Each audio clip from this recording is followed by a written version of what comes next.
All right, welcome everyone. We're Semblance of Sanity. I'm Caleb. I'm Jacob. And we're here for Saiki K, Season 2, Episode 22. We actually got like a skit with Chio last episode. Multiple. And they were great. They were really good, yeah. Didn't get the happy ending exactly. Kind of, sort of, a little bit. Yeah, there was a form of progression in that she's kind of okay with the way things are, because she doesn't want things to be screwed up and like ruined and there's an understanding sabotaged. that they are really friends. Not just like passive friends, but like active friends. They actually enjoy being together. Yeah. Not together, but... Well, I mean, she'd enjoy that if she could get him to understand.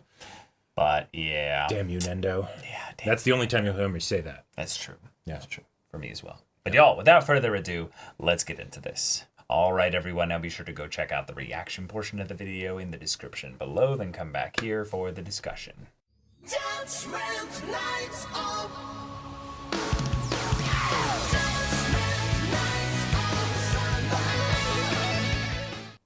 Hell yeah. Okay, let's get serious. We're headed towards the finale of season 2, so let's have a serious arc with Saiki's past. Yep. Yeah. Okay. This is really cool. It's really cool. The fact that they ended the episode on that is cheeky, but okay. Appreciate it. It's got to be a fun adaptation thing to try and figure out how to have actually enough mini skits before that to set that up just right. Right. You know? Yeah. Have it not feel like it was dragged out or something, but and, okay. And it's something where, like, I'm really curious how this will potentially, I don't know, shift the tone of Akachi's situation in the show. He needs closure. He needs closure. Because this, from what little we saw, this is a serious situation. Yeah. You can't just, someone might have gotten hurt. Really right, exactly. Badly. It's not the same as like the vacation arc, right? Where suddenly, oh no, we're stranded on a deserted island. Right. This could be serious, but because Saiki's here, it's not. No. This is actually a really big deal. Yeah. So, okay. This is kind of similar to the way in which Mob Psycho has this point where when he was little, a girl that he really liked told him to get a clue. And he snapped and something happened. I don't want to go into details there, but that was a moment when it changed the main character of that. So this might have been something as well that changed Saiki. Yeah. So I think what they could do as a really cool thing is that they told us a lot of the things that are kind of Saiki K's monotony, his routine. Yep. One of those things is coffee jelly, something he looks at a lot of the time, but he doesn't eat. He doesn't actually go for. Now, it's not because he's out of money. It's not because he doesn't want it. But maybe there's something there with that. Right. Like, at first I thought they were going to go for the angle of that on certain days when he doesn't need his rewind the time for an object kind of a thing, he actually just, like, somehow eats the coffee jelly and then undoes it, so he can enjoy it, but then, like, not actually have eaten it or something. But, yeah, I don't know. I'm curious if this is something where basically Akachi is actually not going to be in the story for very long necessarily. I think he's getting upgraded to the group of people that actually know about the secret. Yeah. Sure. Because I think one of the things that they seem to be setting up also as well, like slowly but surely, and especially the OP this season, at least the second half of the season, has been kind of pointing towards that, I would say, is basically the, we are psychics, is basically that Saiki K, by his presence, has slowly but surely been influencing the lives of all the people around him to make him feel as unextraordinary, as unnormal, and as normal as possible, and thus has been giving extraordinary events to all these people, or maybe even in some ways giving them powers like Kaido or something like that. Sure. And in some ways, Kaido is a great example of that. I'll save your life. He's actually a freak of nature too. Like, yes, that too. But just the idea that Akachi might have been one of the first ones where it's oh no, I didn't mean to do that. Right. I don't like looking back at that either. Well, and so also, that could be a really interesting way to set up for like really big stuff. Yeah. One of the other things that I thought was kind of interesting with when we went back in time to see the situation and the build up to the situation. The thing that we saw of Saiki is him showing up his brother again, right? Which has been an ongoing thing. Okay, cool. Ongoing thing, yeah. Right? That's one of the few instances that we have where Saiki will actually be upfront about using his powers, right? Where it's the, yes, I'm always going to beat my brother at stuff, right? Right. Because, it's a tradition and I'm not going to break it. Exactly. But he is very different with other people. Right. Even with other people that know about his powers. Right. And the explanation that we've had until now for why he doesn't use his powers is because it actually just makes his life exhausting and complicated. And that could be a completely mundane thing where it's just, okay, sure, it keeps things simple. It does. But what if it keeps things from being like a bad kind of complicated? Sure. You know? I mean, there's the volcano for one. Totally. But then there's some other ways for sure. I'm curious how this is going to go because I could totally see it being something where it is resolved a lot faster, and in a lot more of a closed loop than we might have otherwise expected with how this leaves us. But at the same time, if the show's coming to a close, maybe it is going to get serious for the end of it, because like you said, we do have that volcano. Yeah. So, yeah. And Saiki is being a little bit more liberal with the use of his powers too. Yes. Yeah, the whole thing of the creating the copies of himself, it's like, petrifying people casually. Right, you have number 4 that looks pretty close to you, but the alien and the slime creature and stuff, it's like that's pretty obvious. Yeah, Maybe it doesn't. What made you stop?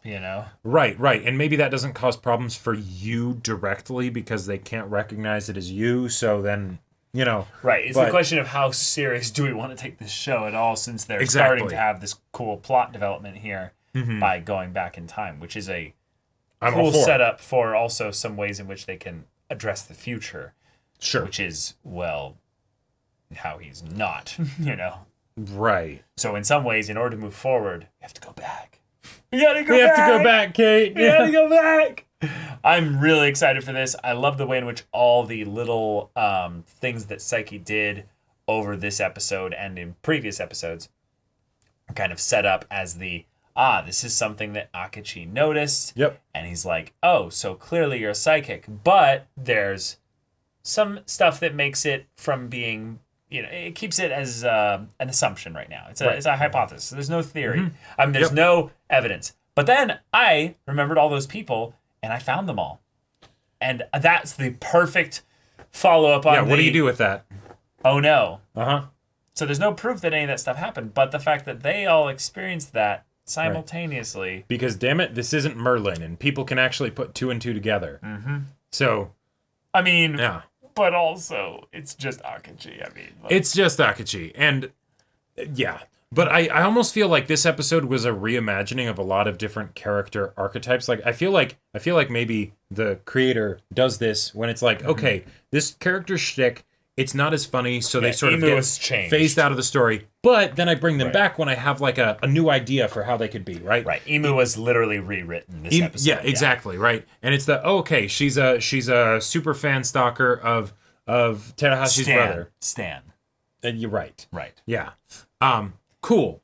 Okay. That makes her a lot more interesting, and it makes Terahashi's brother a lot more interesting because then we don't have to have his whole shtick be, what it has been. Yep. Okay.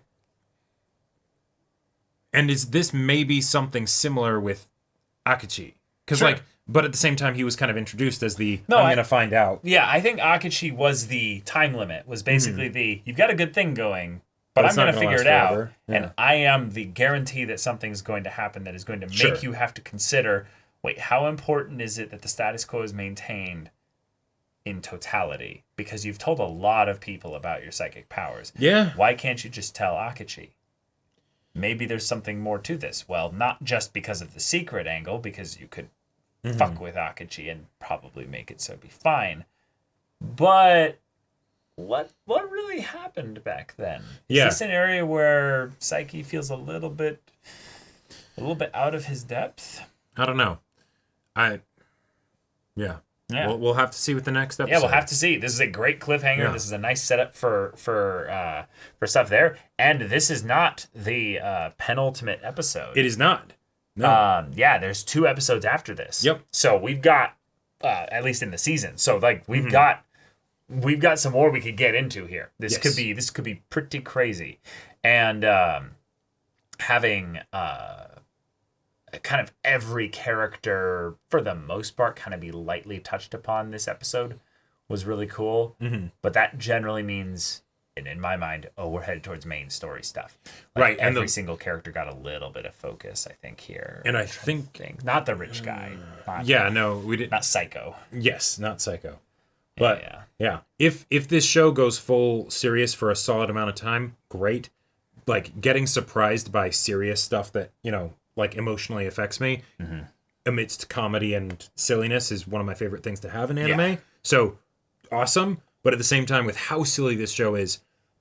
It might be too late, yeah. Yeah, like, it'll be tough. It'll be tough. And not just having it go serious, but transitioning out of the serious. That's the thing I'm worried about. So maybe... They might end the season with serious, Right, and maybe that'll be the perfect way to transition out of it in the, okay, it's a new season, and then go back to the status quo and whatnot. Maybe. But yeah, y'all, thank you so much for watching this episode's reaction and discussion. If you want to see the next episode's reaction and discussion right now, though, go check out the link in the description below for our Patreon. You can get an early access there. You can watch full-length timer reactions there, and all this comes with Discord access, so you can chat with us in the community there about this show, about anime in general, and also be sure to check out our Twitch channel. We stream every weekday. The info's in the description. Yeah, so maybe that interests you. We'll see you there. But until then, we're Semblance of Sanity. I'm Caleb. I'm Jacob. And we'll see you all next time.